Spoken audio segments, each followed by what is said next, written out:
પૃથ્વીરાજ ચૌહાણના સૈનિક અભિયાનમાં સૌથી પ્રખ્યાત અને રક્ત રંજિત યુદ્ધ મહોબામાં લડાયું.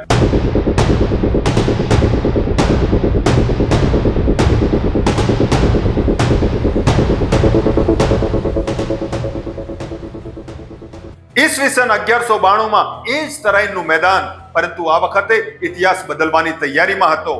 પ્રથમ યુદ્ધની હાર મોહમ્મદ ગોરી માટે અપમાન નહોતી, પરંતુ એક પાઠ હતી.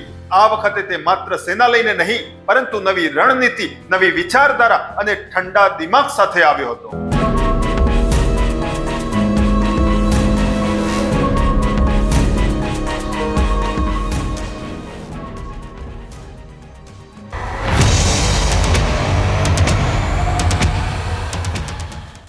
ઇતિહાસમાં કેટલાક નામ અવાજ નથી હોતા, એ ગુંજ હોય છે.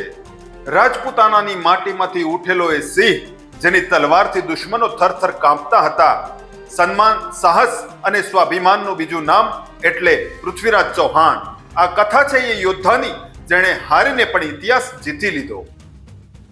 તો આજે આપણે જોઈશું એક એવી કહાની જે માત્ર એક રાજાની નથી, પરંતુ સ્વાભિમાન, શૌર્ય અને સંઘર્ષની અમર ગાથા છે. ચૌહાણ વંશની સત્તા અજમેર, સાંભાર અને દિલ્હી સુધી ફેલાયેલી હતી. આ વંશના શાસકોએ અરબ અને તુર્કી આક્રમણો પહેલા ઉત્તર ભારતની રક્ષા કરવામાં મહત્વપૂર્ણ ભૂમિકા ભજવી હતી. પૃથ્વીરાજના દાદા અજયરાજ દ્વિતીયએ અજમેરને રાજધાની તરીકે વિકસાવ્યું હતું. પૃથ્વીરાજ ચૌહાણનો જન્મ અજમેરના પ્રખ્યાત ચૌહાણ વંશમાં થયો હતો. તેમના પિતા રાજા સોમેશ્વર ચૌહાણ હતા, જે અજમેર અને દિલ્હીના શાસક હતા. પૃથ્વીરાજની માતા રાણી કર્પૂરી દેવી કલચુરી વંશની રાજકુમારી હતી.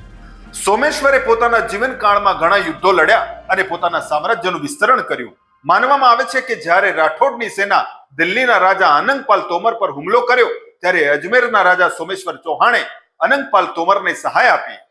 આ સહાયના કારણે અનંગપાલ તોમર આ યુદ્ધ જીતવામાં સફળ થયા. આ પછી રાજા અનંગપાલે પોતાની પુત્રી કર્પૂરી દેવીના લગ્ન સોમેશ્વર ચૌહાણ સાથે કરાવી દીધા અને તેમના દીકરાનું નામ પૃથ્વીરાજ રાખવામાં આવ્યું. અનંગપાલ તોમરની બીજી પુત્રી રૂપસુંદરીના લગ્ન કન્નૌજના રાજા વિજયપાલ સાથે થયા. પછી તેમને એક પુત્ર થયો, જેનું નામ જયચંદ રાખવામાં આવ્યું, જે આગળ જતા પૃથ્વીરાજનો સૌથી મોટો દુશ્મન બને છે. પૃથ્વીરાજ ચૌહાણના મુખ્ય ગુરુ તરીકે આચાર્ય ચંદ્રવરદાયને માનવામાં આવે છે. તેઓ પૃથ્વીરાજના રાજકવિ અને માર્ગદર્શક હતા. ચંદ્રવરદાયે પૃથ્વીરાજને રાજનીતિ, ઇતિહાસ અને યુદ્ધ ભૂમિનું ગહન જ્ઞાન આપ્યું. નાનપણથી જ પૃથ્વીરાજમાં અસાધારણ સાહસ અને નેતૃત્વના ગુણ દેખાવા લાગ્યા હતા.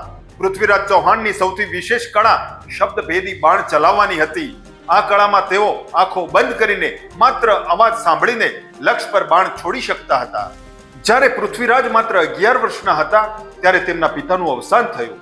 અચાનક આખા રાજ્યની જવાબદારી યુવાન પૃથ્વીરાજના ખભા પર આવી પડી.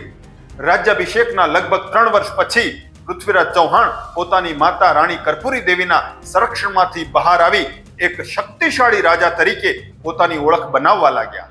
તેમનું પહેલું અને સૌથી મહત્વપૂર્ણ કાર્ય નાગાર્જુનના વિદ્રોહને દબાવવાનું હતું. નાગાર્જુન પૃથ્વીરાજના કાકા વિગ્રહરાજ ચોથાના પુત્ર હતા. પૃથ્વીરાજ ચૌહાણના સૈનિક અભિયાનમાં સૌથી પ્રખ્યાત અને રક્ત રંજિત યુદ્ધ મહોબામાં લડાયું. આ યુદ્ધ બુદેલખંડના ચંદેલ શાસક પરમાલ દેવ સાથે થયું. મહોબાના વીર યોદ્ધા આલ્હા અને ઉદુલે આ યુદ્ધમાં અદ્ભુત પરાક્રમ દર્શાવ્યા. અંતે પૃથ્વીરાજે મહોબા પર વિજય મેળવ્યો, પરંતુ આ યુદ્ધે સાબિત કરી દીધું કે ભારતના રાજપૂત માત્ર વિદેશી આક્રમણકારો સાથે જ નહીં, પરંતુ આપસમાં પણ સંઘર્ષ કરતા હતા. આ યુદ્ધ પૃથ્વીરાજની સૈનિક શક્તિ અને રણનીતિનો પરિયાચક હતી. આ જ સમયગાળામાં પૃથ્વીરાજની એક અન્ય શક્તિશાળી રાજવંશ સાથે રાજકીય દુશ્મની ખુલ્લી પડી. આ દુશ્મની હતી કનૌજના ગાઢવાલ રાજા જયચંદ સાથે. જયચંદે મહોબાના યુદ્ધમાં પૃથ્વીરાજના વિરોધમાં ચંદેલ રાજાને મદદ પણ કરી હતી. કહેવાય છે કે જયચંદની પુત્રી સંયોગિતા પૃથ્વીરાજની બહાદુરી અને શૌર્યની વાર્તાઓ સાંભળતા સાંભળતા તેમને પ્રેમ કરવા લાગી. તેણે નક્કી કરી લીધું હતું કે તે લગ્ન કરશે તો માત્ર પૃથ્વીરાજ સાથે જ. જ્યારે આ વાત જયચંદ સુધી પહોંચી, ત્યારે તે અત્યંત ક્રોધિત થયો. બદલો લેવા માટે જયચંદે એક ભવ્ય સ્વયંવરનું આયોજન કર્યું. તેમણે ભારતના તમામ રાજાઓને આમંત્રણ આપ્યું, પરંતુ જાણીબૂજીને પૃથ્વીરાજને બોલાવ્યા નહીં. અપમાન વધારવા માટે પૃથ્વીરાજની એક પ્રતિમા બનાવડાવી અને તેને દરબારના મુખ્ય દ્વાર પર દ્વારપાલ તરીકે ઊભી રાખી. સ્વયંવર દરમિયાન સંયોગિતાએ બધા રાજાઓને અવગણીને સીધી પૃથ્વીરાજની પ્રતિમા પાસે જઈ તેના ગળામાં વરમાળા પહેરાવી દીધી. એ જ ક્ષણે પૃથ્વીરાજ પોતાના કેટલાક સૈનિકો સાથે આવ્યા અને સૌની આંખો સામે સંયોગિતાને પોતાના ઘોડા પર બેસાડી કનોજથી દિલ્હી તરફ રવાના થયા. પરંતુ એ તો નિશ્ચિત હતું કે પૃથ્વીરાજ અને જયચંદના સંબંધો ક્યારેય સારા રહ્યા નહોતા. જ્યારે ભારતમાં બે સિંહ આપસમાં લડી રહ્યા હતા ત્યારે સરહદની પાર એક છાયો શક્તિ બની રહ્યો હતો. રાજપૂતાનાની ધરતી પર પૃથ્વીરાજ અને જયચંદની આગ સળગી રહી હતી અને એ જ આગની રોશનીમાં એક નવી શક્તિ ચૂપચાપ ઉદ્ભવી રહી હતી.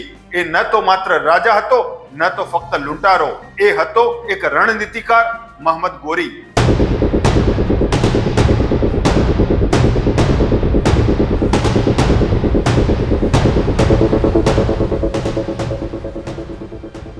તેની પાસે શ્રેષ્ઠ ઘોડેસવારો અને ધનુર્ધરો હતા જે તેની યુદ્ધની નીતિ માટે જાણીતા હતા. તરાઈનનું પ્રથમ યુદ્ધ ભારતીય ઇતિહાસનો એક મહત્વપૂર્ણ ક્ષણ હતી જ્યારે મોહમ્મદ ગોરીની વધતી મહત્વાકાંક્ષા પ્રથમ વખત પૃથ્વીરાજ ચૌહાણની શક્તિ સાથે અથડાઈ.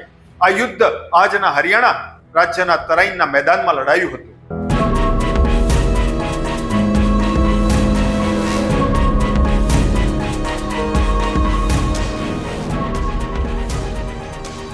એ સમયગાળા દરમિયાન પૃથ્વીરાજ ચૌહાણ ઉત્તર ભારતના સૌથી શક્તિશાળી રાજપૂત શાસક હતા, જ્યારે મોહમ્મદ ગોરી પંજાબ અને સિંધ વિસ્તારમાં પોતાની પકડ મજબૂત કરી ચૂક્યો હતો. ગોરીનો ઉદ્દેશ માત્ર લૂંટ કરવાનો નહોતો, પરંતુ ભારતમાં સ્થાયી સત્તા સ્થાપવાનો હતો. યુદ્ધ પહેલા મોહમ્મદ ગોરીએ ભટિંડાના કિલ્લા પર કબજો કરી લીધો હતો. આ કિલ્લો પૃથ્વીરાજના અધીનસ્થ શાસક ગોવિંદરાજના નિયંત્રણમાં હતો. આ ઘટના પૃથ્વીરાજ ચૌહાણ માટે સૌથી અને ખુલ્લી પડકાર હતી.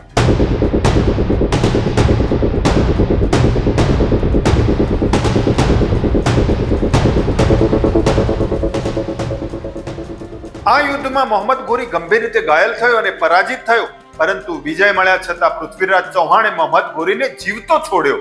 આ નિર્ણય ઇતિહાસમાં સૌથી વધુ ચર્ચાસ્પદ નિર્ણયોમાંનો એક બન્યો. તે સમયની ક્ષત્રિય મર્યાદા અનુસાર પરાજિત શત્રુને મારવો અનુચિત માનવામાં આવતું હતું, પરંતુ ઇતિહાસે સાબિત કર્યું કે આ જ ક્ષણ આગામી સમયમાં ભારતના ઇતિહાસની દિશા બદલનાર બની.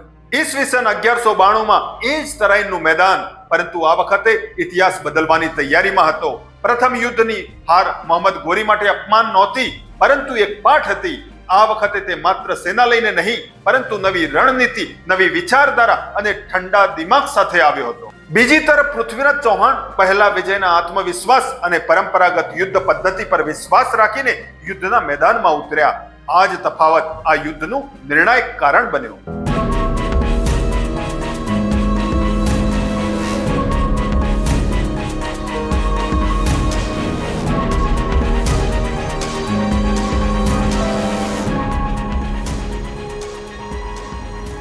અચાનક ચારે દિશાઓથી ગોરીની સેના દ્વારા જોરદાર પ્રતિકાર થયો.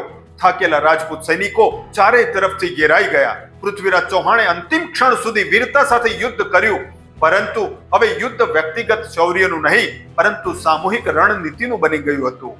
રાજપૂત સેનાને ભારે નુકસાન સહન કરવું પડ્યું અને યુદ્ધનું પલ્લું ગોરીના પક્ષમાં વળી ગયું. આ યુદ્ધમાં પૃથ્વીરાજ ચૌહાણને કેદી બનાવી લેવામાં આવ્યા.